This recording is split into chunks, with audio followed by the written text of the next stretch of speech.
Makanya ini aku ngasih nih. Pinjem ya. Makasih, Sum. Mudah-mudahan lo masuk surga. Selamat, gue selamat. Iya, gue selamat. Iya. Selamat. Cepat. Selamat. Tugas lu sekarang cari pinjaman 1 juta lagi. Gue udah dapat 1 juta. Ayo, cepet. Ya buat apa dulu? Yang jelas buat apaan? Nggak ngerti juga. 2 tahun lagi kontrakan rumah kita habis. Nah, kita harus cacat. Ayo, cepet. Astagfirullahaladzim. Lu kesambet di mana, Dewi? 2 tahun lagi tuh masih lama. Lu udah gerubuk-gerubuk kepanikan kayak orang kebakaran kumis. Lu. Kalau 2 tahun habis, begitu kontrakan habis, duit udah siap. Ayo, cepet. Kayaknya nggak ada kata-kata sopan yang pantas kuungkapkan untuk mengomentari omongan lu, deh. Bener-bener. Ya cepet dong, usaha. Ya usaha. 2 tahun lagi masih lama. Kalau seminggu lagi udah mepet, gue baru cari duit. Apa juga gue lakukan. 2 tahun lagi. Mikir. Ya, karena gue mikir, makanya siap-siap dari sekarang. Justru lo gak mikir. Ganggu aja urusan lo, gue gak mau ikut campur. Mending baca novel. Elah. Cuma sekolah. Dongok lagi gak bilang. 1 juta lagi. Kemana harus minjem? Harus berpikir. Ke Komar, utang gue masih 1 juta lagi sama dia. Jurek gembel kayak begitu. Duit cepean aja masih dikaretin. Anak. Tapi mana mungkin kontraknya juga udah habis. 1 juta itu. Lu kenapa? Lihat dong, mengganggu kenikmatan orang lagi baca ngomong sendiri kan bisa dalam hati. Jangan ngeganggu orang dong. Ganggu baca di luar. Udah kagak ngebantuin, marah lagi. 1 juta lagi.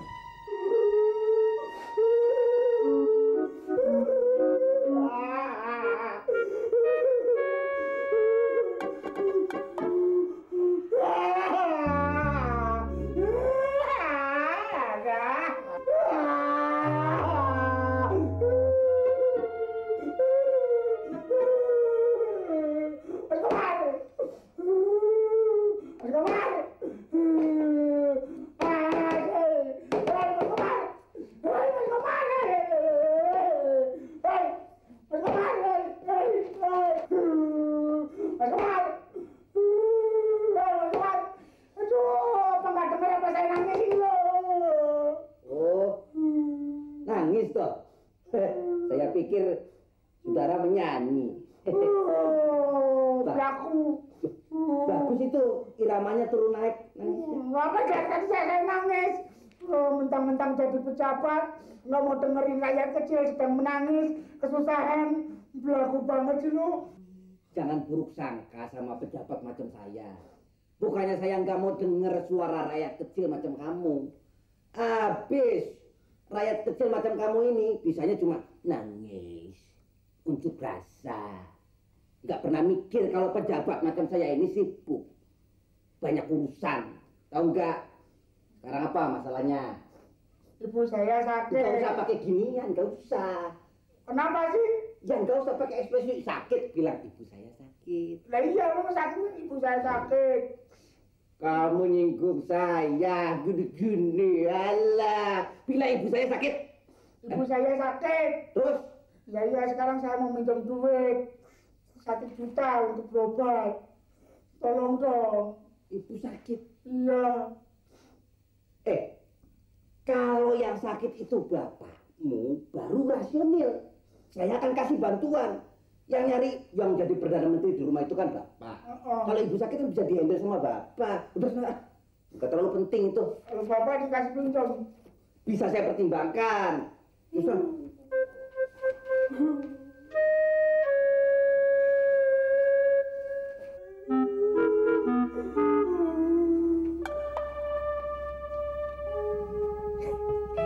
Tunggu 5 menit. Aku mau pura-pura interlokal, bilang bapakku sakit, lalu dapat duit dari Mas Komar untuk poya-poya. Pasti berhasil.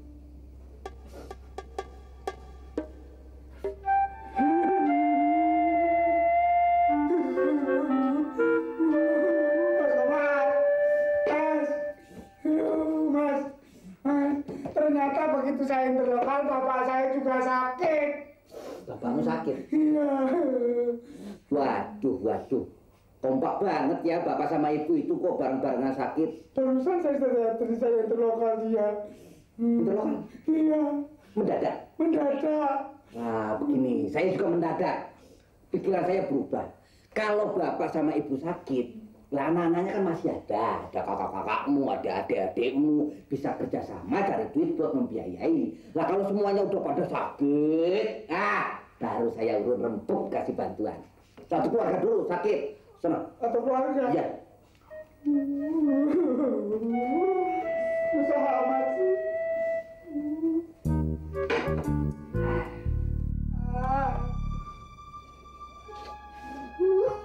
Tadi orang tua udah bilang sakit. Sekarang minta satu keluarga, nggak usah satu keluarga, satu kecamatan, satu kabupaten sakit semua perlu mati, nggak apa-apa.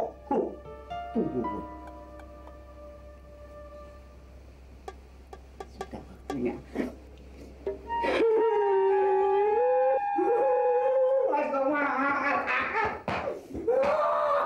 Ternyata bener omongan Mas Komar. Sekarang satu keluarganya sakit semua. Satu keluarga saya sakit semua. Satu keluarga sakit? Iya Mas, aduh. Gimana dong? Aduh emang, hebat.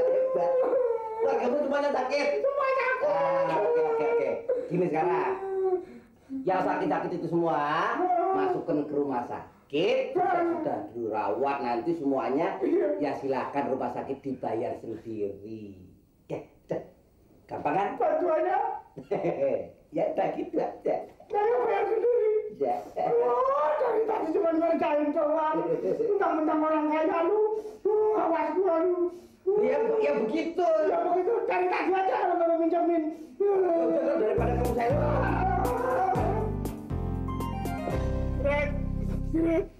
Rek, tolongin gue, Rek. Ibu gue sakit keras, Rek. Jadi gue sekarang ini gue mau minjem duit sama lu, Rek. 750.000 aja, Rek. Nama ibu kamu siapa? Sudiarti. Tinggalnya di mana? Di Kampung Melati Harjo, Kabupaten? Kabupaten Semarang. Wali kotanya siapa? Tengkolmu itu loh. Kalau mau ngasih pinjem aja. Jangan pakai nanya-nanya segala lu. Sebetulnya gini, Man. Gua sih 2 juta rupiah ada. Untuk khusus gua simpenin. Untuk kalau ada temen mau pinjem, gua bisa pinjemin gitu. Nah itu. Cuma nama lo sih enggak. Lu kebanyakan kurang ajarnya sih sama gua. Udah nanya-nanya banyak lu nggak ngasih minjem. Bule gila, bule dongo. Awas lu.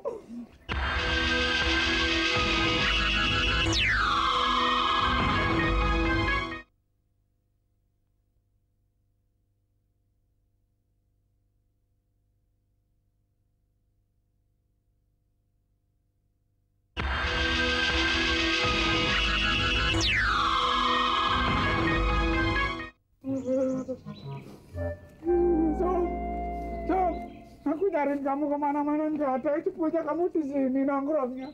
Som, tolongin aku, Som. Aku tuh dapat surat dari ibuku sakit. Sekarang aku butuh uang 750.000, Som. Sumpah, Som, bener. Alah, itu kan akal-akalan kamu aja bikin surat. Bener, Som. Nggak percaya. Loh, ini suratnya. Loh. 750.000 aja, Som. Alah, ini tulisan aja ini palsu, ini surat palsu. Tuh, capnya aja palsu ini. Nggak percaya aku. Kamu masih nggak percaya? Lihat dulu dong, jangan main bilang palsu aja. Nih, lihat, baca plototin sama matamu yang belok itu loh. Lihat dong. Oh, bener ya, ibu kamu sakit, butuh biaya 750.000. Sebenarnya aku punya 1 juta. Ya udah, aku minjem, Sum. Aku nggak perlu 1 juta. 750.000 aja, Sum, aku butuh. Tapi aku udah dipinjemin sama Mas Dery. Mas Dery kan butuh duit untuk kontrakannya itu loh habis. Itu pun nggak cukup. Nih, gimana sih? Lagi pula dalam kamusku itu nggak ada kata-kata yang menyatakan bahwa akan nolong kamu tuh nggak ada. Kamu tuh nggak ada nilai lebih. Apa coba? Tata krama kamu 4, kelakuan 3, cara berpakaian kamu 0. Mana? Etika apa lagi? Ya. Udah kamu sana nangis saja keliling-keliling sana cari pinjaman. Nggak perlu kamu suruh aku nangis. Aku mau nipu aja. Dasar pemimpin awas. Mau pinjam kemana 1 juta lagi? Mana gue udah kepepet, 2 tahun lagi kontrakan habis. Mas Dery. Assalamualaikum. Waalaikumsalam. Mas Dery, apa kabar? Baik. Ini dia yang kagak ada di otak gue tiba-tiba nongol. Emang udah jodoh. Duduk. Ada apa, Tok? Gini, coba lu bayangin, 2 tahun lagi kontrakan rumah gue habis. 2 tahun lagi, Mas Dery? Itu udah mepet banget, Mas Dery. Aduh, kasihan Mas Dery. Apa Mas Dery udah berusaha pinjam sama Mas Komar? Komar. Gue masih punya utang 1 juta lagi. Duh, kalau nggak sama Mbak Ana. Mbak Ana kontrakannya udah habis. Aduh, kasihan Mas Dery. Ini dia nih. Pikiran lu sama pikiran gue sama. Mepet banget, Mas Dery. Jodoh lo. Gimana ya? Saya sebetulnya kasihan sama Mas Dery. Gitu loh. Saya punya perhiasan yang harganya kalau dijual itu 5 juta, Mas Dery. Nah, buat gua aja. Justru itu, Mas Dery. Sekarang itu barangnya saya gadekin sama Mas Komar. 1 juta. Coba bayangin. Kalau saya mau memiliki perhiasan itu lagi, ya saya harus punya 1 juta. Nebus itu, Mas Dery. Gimana ya? Nah, emang gue bilang dari tadi juga, kita udah jodoh. Betul? Nih, 1 juta. Lo pakai dulu. Buat nebus. Ini buat ibu. Nebus. Nah, tapi lu langsung bayar ke Komar. Sebab kalau gue yang bayar, duit ditahan, emas kagak dapet. Cepet, berangkat. Iya ya. Tar dulu. Kalau ditebus, gue dapat Tenang berapa? aja, Mas Dery. Kalau udah ditebus nanti kita jual bareng-bareng. Ya toh? Itu harganya 5 juta, Mas Dery mau pakai 2 juta boleh. 3 juta ya silakan. 4 juta ya boleh. Loh, gampang toh? Emang jodoh lo. Iya. Aku berangkat sekarang. Berangkat. Sip. 1 juta tak tebus, Mas Dery. Rambut kiwir-kiwir. Kamu lihat? Uang yang 1 juta di tangan Mas Dery sudah pindah ke tanganku. Ini tidak pakai nangis-nangis. Oh, ternyata Mas Dery itu baik ya. Dia lupain kontrak rumahnya terus dipinjemin sama kamu itu uang buat ibumu itu. Ibunya siapa? Ya ibu kamu yang sakit itu. Siapa yang bilang ibu saya sakit? Loh itu loh di surat tadi. Surat yang mana? Surat tadi itu loh yang dibaca di sini itu. Oh, surat yang kamu baca itu. Itu semua memang aku nipu, Sum. Loh, iya dong. Itu semua surat aku yang bikin, aku yang tanda tanganin, aku yang capin.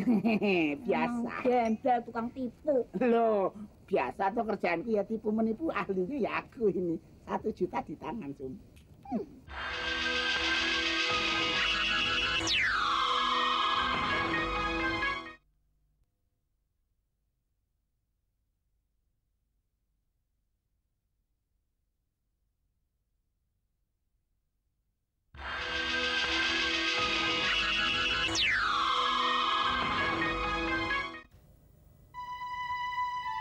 Udah 2 hari si Eman belum nongol. Aduh. Kalau gue curiga sama dia, nggak mungkin. Sebab cara berpikir dia dengan gue itu sejodoh. Kalau kelewatan bener-bener, lu mau bikin KO kayak Frank Bungo? Lo baca novel 2 hari nggak kelar-kelar. Ini kan bukunya tebal, jelas aja sama. Mendingan gue baca di luar, gue bilang juga di luar. Nah, baca di sini lagi sih gue nih, salah sendiri.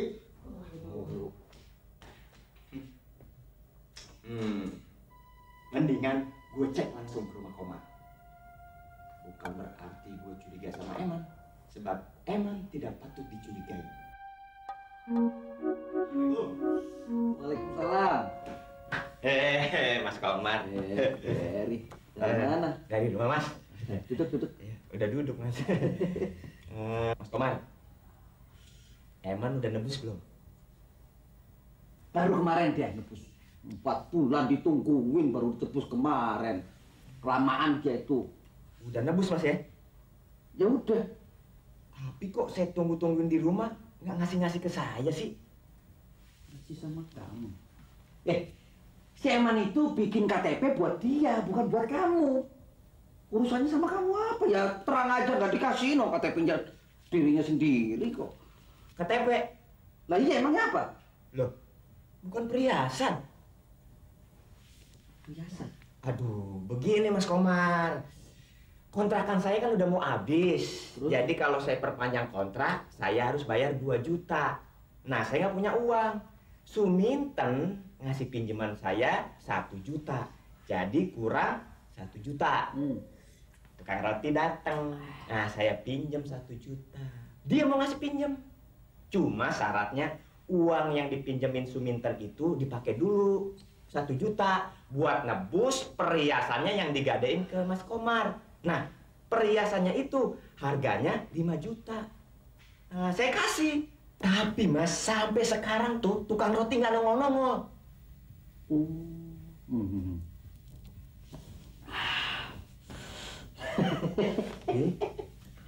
Tak dulu. Dewi, setahu saya sebagai RT di sini, tukang tipu jempolan di kampung kita ini kan kamu, yang namanya Bapak Dewi. Kalau gitu saya salut sama Eman. Dia lebih pinter nipunya daripada kamu. Penipu ditipu. Ini urusannya apa? Ya perhiasan tadi. Tukang roti si Eman punya perhiasan. Gak masuk otak. Gerobak aja nggak pernah ganti bajunya itu juga. Gimana punya perhiasan? Kesimpulannya, Bapak Dewi yang terhormat sudah tertipu sama Bapak Eman tukang roti. Udah nggak usah ketawa-tawa. Tukang roti gua cari.